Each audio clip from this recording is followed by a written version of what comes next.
ನಮ್ಮ ಖ್ವಾಜೆ ಬಂದೇ ನವಾಜ್ ದರ್ಗಾದ ಶ್ರೀಗಳು ಮತ್ತು ನಮ್ಮ ಶರಣಬಸಪ್ಪ ಅಪ್ಪ ಅವರು ಅಗಲಿರೋದು ನಿಜವಾಗ್ಲೂ ನಮ್ಮ ಸೌಹಾರ್ದತೆಗೆ ಏನು ಉದಾಹರಣೆ ಆಗಿದ್ರು ಇಡೀ ರಾಜ್ಯಕ್ಕೆ, ರಾಷ್ಟ್ರಕ್ಕೆ.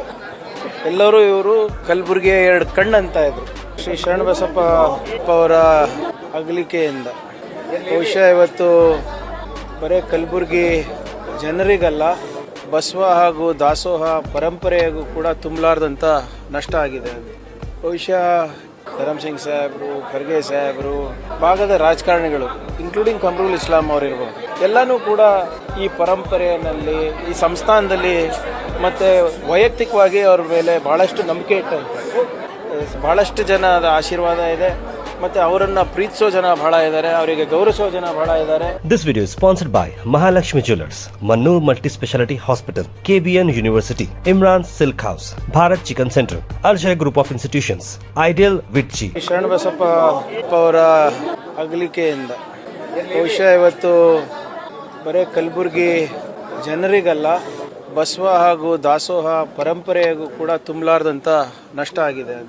ಬಹುಶಃ ಶತಮಾನಗಳಿಂದ ಬಸವ ತತ್ವ ದಾಸೋಹವನ್ನು ಆಚರಿಸ್ಕೊಂಡು ಸಂಭ್ರಮಿಸ್ಕೊಂಡು ಮುಂದಿನ ಪೀಳಿಗೆ ಒಂದು ಉದಾಹರಣೆಯಾಗಿ ಅವರು ತೋರಿಸ್ಕೊಟ್ಟಿರುವಂಥ ಸಂಸ್ಥೆಯಿಂದ ಬಂದು ಅವರಿಗೆ ಕಲೀಲಿಕ್ಕೆ ಭಾಳ ಆಸಕ್ತಿ ಇತ್ತು. ಯಾಕಂದರೆ ನಾನು ಭಾಳ ಹಲವಾರು ದಶಕಗಳಿಂದ ಅವ್ರಿಗೆ ನೋಡ್ತಾ ಇದ್ದೆ. ನಮ್ಮಂಥ ಯುವಕರ ಜೊತೆ ಕೂಡ ಯಾವುದೇ ಟಾಪಿಕ್ನಲ್ಲಿ ಚರ್ಚೆ ಮಾಡುವಂಥಷ್ಟು ಆಸಕ್ತಿನೂ ಇತ್ತು ಮತ್ತು ಕಲೀಲಿಕ್ಕೆ ಕುತೂಹಲ ಕೂಡ ಇತ್ತು. ಮತ್ತು ಖರ್ಗೆ ಸಾಹೇಬ್ರ ಜೊತೆ, ಧರಮ್ ಸಿಂಗ್ ಸಾಹೇಬ್ರ ಜೊತೆ ಅವರ ಒಡನಾಟ ಭಾಳ ಇಷ್ಟಿತ್ತು. ಮೊನ್ನೆನೂ ಕೂಡ ನಾವು ಅವರಿಗೆ ಹಾಸ್ಪಿಟ್ಲಲ್ಲಿ ನೋಡ್ಕೊಂಡು ಬಂದಾಗ ಖರ್ಗೆ ಸಾಹೇಬ್ರಿಗೆ ಹೇಳಿದ್ದೆ, ನಾನು ಹೀಗೆ ಶ್ರೀಗಳ ದರ್ಶನಕ್ಕೆ ಹೋಗಿದ್ದೆ, ಭೇಟಿಯಾಗ್ಲಿಕ್ಕೆ ಹೋಗಿದ್ದೆ ಅಂತ ಹೇಳಿದಾಗ ಖರ್ಗೆ ಸಾಹೇಬರು ಹೌದು, ಮುಂದಿನ ಸರಿ ನಾನು ಗುಲ್ಬರ್ಗಾಗೆ ಹೋದಾಗ ನಾನು ಅವರಿಗೆ ವೈಯಕ್ತಿಕವಾಗಿ ಭೇಟಿಯಾಗಿ ಬರ್ತೀನಿ, ಅವ್ರ ಮನೆಯಲ್ಲಿ ಅಥವಾ ಹಾಸ್ಪಿಟ್ಲಲ್ಲಿದ್ದರೆ ಎಲ್ಲಿದ್ರೂ ಹೋಗಿ ಬರ್ತೀನಿ ಅಂತ ಹೇಳಿದರು. ಸೊ ಈಗ ಈ ಸುದ್ದಿಯನ್ನು ಕೇಳಿ ಅವರಿಗೂ ಕೂಡ ಭಾಳ ನೋವಾಗಿದೆ. ಯಾಕಂದರೆ ಧರಮ್ ಸಿಂಗ್ ಸಾಹೇಬರು, ಖರ್ಗೆ ಸಾಹೇಬರು, ಭಾಗದ ರಾಜಕಾರಣಿಗಳು ಇನ್ಕ್ಲೂಡಿಂಗ್ ಕಮರುಲ್ ಇಸ್ಲಾಂ ಅವರಿರ್ಬೋದು, ಎಲ್ಲನೂ ಕೂಡ ಈ ಪರಂಪರೆಯಲ್ಲಿ, ಈ ಸಂಸ್ಥಾನದಲ್ಲಿ ಮತ್ತು ವೈಯಕ್ತಿಕವಾಗಿ ಅವ್ರ ಮೇಲೆ ಭಾಳಷ್ಟು ನಂಬಿಕೆ ಇಟ್ಟಂತೆ. ಒಂದೇ ವರ್ಷದಲ್ಲಿ ನಮ್ಮ ಖ್ವಾಜೆ ಬಂದೇ ನವಾಜ್ ದರ್ಗಾದ ಶ್ರೀಗಳು ಮತ್ತು ನಮ್ಮ ಶರಣಬಸಪ್ಪ ಅಪ್ಪ ಅವರು ಅಗಲಿರೋದು ನಿಜವಾಗ್ಲೂ ನಮ್ಮ ಸೌಹಾರ್ದತೆಗೆ ಏನು ಉದಾಹರಣೆ ಆಗಿದ್ರು ಇಡೀ ರಾಜ್ಯಕ್ಕೆ, ರಾಷ್ಟ್ರಕ್ಕೆ. ಎಲ್ಲರೂ ಇವರು ಕಲಬುರಗಿಯ ಎರಡು ಕಣ್ಣು ಅಂತ ಇದ್ರು. ಅದಕ್ಕೆ ಇವತ್ತು ಒಂದು ದೊಡ್ಡ ನಷ್ಟ ಆಗಿದೆ ಅಂತ ನಾನು ಹೇಳಲಿಕ್ಕೆ ಬಯಸ್ತಾ ಇದ್ದೀನಿ. ಈ ಸಂದರ್ಭದಲ್ಲಿ ಅವರ ಕುಟುಂಬದವರಿಗೆ, ಭಕ್ತಾದಿಗಳಿಗೆ ಅಪಾರವಾದಂಥ ಶಕ್ತಿ ದೇವರು ನೀಡಲಿ ಅಂತ ಕೇಳ್ಕೊತಾ ಇದ್ದೀನಿ. ಮತ್ತು ಈ ಒಂದು ಸಂದರ್ಭದಲ್ಲಿ ರಾಜ್ಯ ಸರ್ಕಾರ ಕೂಡ ಅವರ ಕುಟುಂಬಕ್ಕೆ ಸಂತಾಪವನ್ನು ವ್ಯಕ್ತಪಡಿಸ್ತಾ ಇದ್ದೇವೆ. ಮಾನ್ಯ ಮುಖ್ಯಮಂತ್ರಿಗಳ ಜೊತೆ ನಾನು, ಅಜಯ್ ಸಿಂಗ್ ಅವರು ಮಾತನಾಡಿದ್ದೇವೆ. ಅವರು ಕೂಡ ಅವರ ಮುಖ್ಯಮಂತ್ರಿಗಳ ಜವಾಬ್ದಾರಿ ಮತ್ತು ಕರ್ತವ್ಯ ಇರೋದರಿಂದ ನಾಳೆ ಸ್ವಲ್ಪ ಬರಲಿಕ್ಕೆ ತೊಂದರೆ ಆಗುತ್ತೆ, ಸ್ವಾತಂತ್ರ್ಯದ ದಿನಾಚರಣೆ ಇರೋದರಿಂದ. ಉಪಮುಖ್ಯಮಂತ್ರಿಗಳು ಕೂಡ ನಾನು ಮಾತಾಡಿದಾಗ ಅವರು ಧ್ವಜಾರೋಹಣೆ ಮುಗಿದ ತಕ್ಷಣ ನಾನು ಬರಲಿಕ್ಕೆ ಪ್ರಯತ್ನ ಬರ್ತೀನಿ ಅಂತ ಕೂಡ ಹೇಳಿದ್ದಾರೆ. ಬಂದು ಅವರಿಗೆ ಸರ್ಕಾರದ ಗೌರವವನ್ನು ಸಲ್ಲಿಸ್ತೀನಿ ಅಂತ ಕೂಡ ಅವರು ಹೇಳಿದ್ದಾರೆ.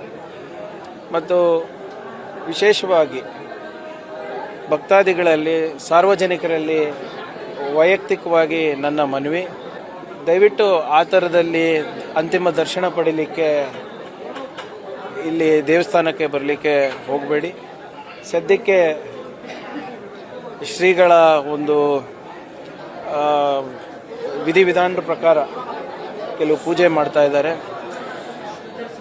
ಬೆಳಿಗ್ಗೆ 4:30-5 ಗಂಟೆ ಅಷ್ಟರಲ್ಲಿ ಅದು ಮುಗಿದು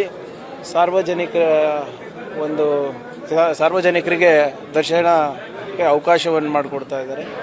ಅದಾದಮೇಲೆ ಮಧ್ಯಾಹ್ನ 2-2:30 ತನಕ ಸಾರ್ವಜನಿಕರಿಗೆ ದರ್ಶನವನ್ನು ನೀಡ್ತಾರೆ, ಅಂತಿಮ ದರ್ಶನವನ್ನು ನೀಡ್ತಾರೆ. ಶ್ರದ್ಧಾಂಜಲಿ ಸಲ್ಲಿಸಬೇಕಾಗಿರೋ ಸಾರ್ವಜನಿಕರಿರ್ಬೋದು, ಭಕ್ತಾದಿಗಳಿರ್ಬೋದು, ದಯವಿಟ್ಟು ಇದನ್ನು ಅರ್ಥೈಸ್ಕೊಂಡು ಬಂದರೆ ಎಲ್ಲರಿಗೂ ಅನುಕೂಲ ಆಗುತ್ತೆ, ಅವರಿಗೂ ಕೂಡ ಗೌರವ ಸಲ್ಲಿಸ್ದಂಗೆ ಆಗುತ್ತೆ.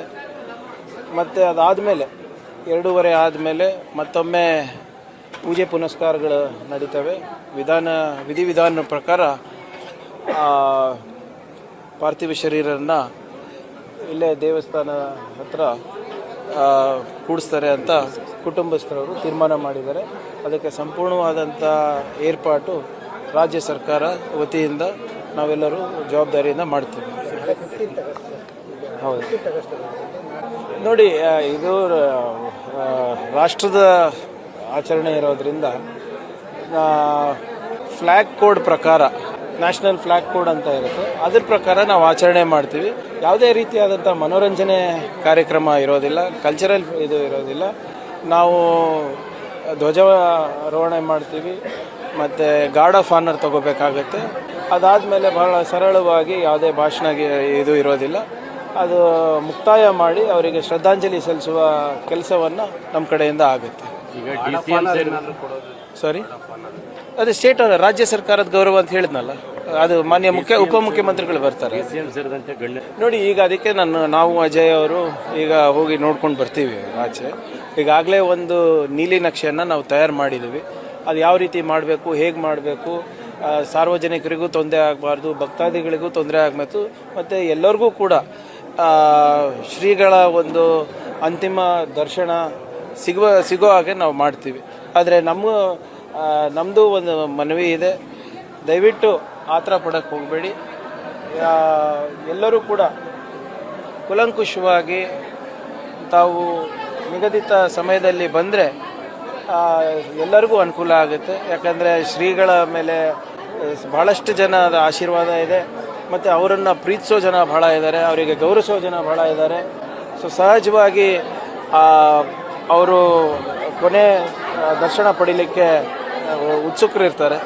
ಆದರೂ ಕೂಡ ಅದೆಲ್ಲ ಏನೇ ಇದ್ರೂ ಕೂಡ ಜಿಲ್ಲಾಡಳಿತ ಆ ವ್ಯವಸ್ಥೆಯನ್ನು ಮಾಡಲಿಕ್ಕೆ ಇರೋದು. ಅಂತಿಮ ದರ್ಶನ ಇಲ್ಲಿ ಪಡೆದ ನಂತರ ಬೆಳಗ್ಗೆಯಿಂದ ಅಂತಿಮ ಸಂಸ್ಕಾರದಲ್ಲಿ ಸಾರ್ವಜನಿಕರೆಲ್ಲ ಭಾಗವಹಿಸಬಹುದಾ? ಅದು ಆ ಕುಟುಂಬದವರ ಇದು. ಸೊ ನನ್ನ ಮನವಿ ಏನಪ್ಪ ಅಂದರೆ, ಈಗ ಕುಟುಂಬದವ್ರ ಹತ್ರ ಮಾತಾಡಿದಾಗ 2:30 ತನಕ ಸಾರ್ವಜನಿಕರಿಗೆ ಅವಕಾಶ ಇದೆ. ಅದಾದಮೇಲೆ ಖಾಸಗಿಯಾಗಿ ಕುಟುಂಬದವರು ಮತ್ತು ಇನ್ನಿತರ ಶ್ರೀಗಳು ವಿಧಿವಿಧಾನ ಪ್ರಕಾರ ಅವ್ರು ಪೂಜೆ ಮಾಡಿ.